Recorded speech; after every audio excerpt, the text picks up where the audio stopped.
Hi, my name is Dan Powers. I'm with Beyond the Bedroom, and we're here with Christin Myrick today to talk about her class and a little bit about her and Beyond the Bedroom coming up in October.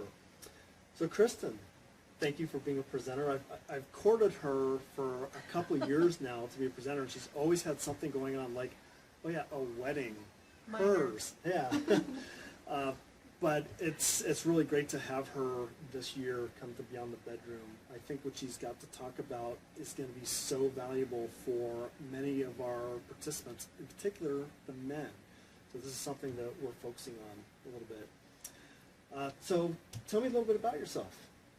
I'm a Capricorn. No, I'm just kidding. So you're not a Capricorn? No, I am a Capricorn. Okay, so you weren't kidding about that. I just got married, like Dan said, and I'm really excited to present it Beyond the Bedroom. I love everything about what Dan and Elizabeth do. About me, I bake. That's exciting. I work with men. This is probably really what you want to know. Mm-hmm. I work with men. I'm a men's coach, and I help good guys become better men through their authenticity and solidarity. So I teach them how to align with their true self so that they can have more connection and deeper experiences in their life and in their love. Nice. So that's why I think this is going to be so valuable for a lot of our audience. How did you get into this? I got into this because I used to be a civil engineer, and So you're no longer a civil engineer? No. You lost your education? No, I don't remember much of it. Okay. And but it was a lot of fun, and a lot of my fellow colleagues would always come and ask me questions, and I found that I enjoyed talking to them more than doing computer work. And at the same time, I was also experiencing a life that was very numb. I was very checked out. I was very sexually turned off. It was just numb. And someone I fell in love with said, you gotta figure this out. Like, I don't care what you have to do, you just figure this out. So I went and got training in coaching and sexuality and therapy and all kinds of stuff. And along the way, I learned that I really enjoy working with men, and they were some of my greatest healers. And I just have a profound gratitude for what's possible when a man is in his masculine. Nice, nice. And I've taken one of her classes, and it is fun to watch her dealing with these guys, especially when she wears the nice dresses and outfits that she wears. She's beautiful, as you can tell, and it's a real treat to see her, so it's a lot of fun. Your class, You Are Already a Great Lover, Mindful Sexuality for Men, is going to be taught at Beyond the Bedroom this year. Tell us a little bit about that class. The class is going to be, I'm not a big fan of just talking at people. I really like to get people involved in experiences. This doesn't mean that I'm going to ask you all to get naked and like stuff like that, but it's more about understanding what kind of lover you already are, and then capitalizing on that information so that you can be more, I don't want to say connected, that sounds so arbitrary. Cliche. Yeah, cliche. Especially for Boulder. Right, be connected. Yeah. You can have an intimate experience the more that you draw upon who you really are.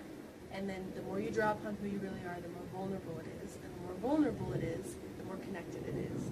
And when that happens, it is almost a guarantee that the woman or partner that you're with will have a kick-ass time because you're into it. Nice. So what specifically are you going to teach in this class? I'm going to teach a little bit about some of the tools that help you get to uncovering what kind of lover you already are. Some of those tools are attention, understanding the quality of essence that you bring. So everybody has a different flavor of lovemaking. And the more range you have in that flavor, oh, I'm getting nervous. The more range you have in your lovemaking skills, the more fun and play you can bring in. So I want to talk a little bit about how to move from different flavors within yourself, and then also what to look for in your partner so that when you are in lovemaking, you can connect deeply and the whole experience is more pleasurable with tools you already have. So you're not going to be learning any new techniques. It's going to be drawing upon things you already contain inside of you. You mentioned attention being one of the keys, and that is so important. That's something that we teach at our classes. We just taught a class this last weekend at a Rise Festival, and it was on erotic massage. And one of the key tenets to giving a really good erotic massage is focused attention. You know, if I'm sitting here thinking about something else and giving a massage, then it's not really going to be very erotic, sensual, or fun for anybody. So that's a really good tip, and you'll learn more at Beyond the Bedroom for sure. Mm-hmm. In a very fun way. Nice, nice. Can you give us any examples of people that you've touched in some of the classes and some real life examples? Yeah. One of my favorite examples is with a man who he wasn't quite sure what he wanted. And when he learned how to connect with any woman, I taught him some tools to connect with any woman in an intimate way. And then he came back to me and said, well, now that I can connect with anybody, how do I know what I want? So he had the opposite problem. He had so many options that now he had to narrow down and get really clear on the kind of relationship that he wanted. And it was just really fun to see that process from him being like, I'll never find the one, to like, everyone is the one. Just freaked out. Awesome. And that is another huge point. I went to a dating group recently just to kind of check it out, not that I'm looking for dates, and the people there were exactly in that boat. It's not the boat where the good problem of there's too many people. It's I've got the scarcity mentality. There's nobody out there that's available for me. How am I going to find a guy or a gal? And they were just kind of in this needy desperation state. So that's really awesome. Well, once you identify what you really want, and then you identify how to create connection at will, your options are endless. Nice. It's really beautiful. So tell us a little bit about how to get in touch with you. So the best way to get in touch with me is on my website, and my name is spelled a little funny, so I'm going to spell it out for you. But it's ChristinMyrick.com, and it's spelled ChristinMyrick.com. It's such an easy one for people to spell. I know. We'll put up on the screen. We'll put it up on the screen. I'm working on it, on a new, anyway, that's a side step. But that's a great way to get a hold of me. I'm on Facebook and Google+, also great ways to get a hold of me. I've noticed a lot of posts from you on Google+. Yeah, I've been infiltrating. Good. So, and I have contact forms in all those places, so it's easy to send me an email via my website or Google+. Okay. Now tell us a little bit about some of the classes or some of the work that you do. I know you talked about some of these things with men that you work with, but what does some of that look like? Yeah, so I have one-on-one sessions and group sessions. In the one-on-one sessions, it's based on an individual outcome or context that's going on for that guy. So it could be he's looking for the love of his life, or he doesn't know why he's here in the world. I work really well. We come to a clear goal. What's the objective? Guys like objectives. We're the fix-it people. I know, it's great. Actually, as a coach, it's awesome. And then we work through the different tools of attention and awareness and presence that can get you what you want. So that's the one-on-one work. In the group settings, there's like these rotating groups that I do every month. I have a meetup group called the Better Man Meetup, and those are various topics about masculinity and leadership and connection.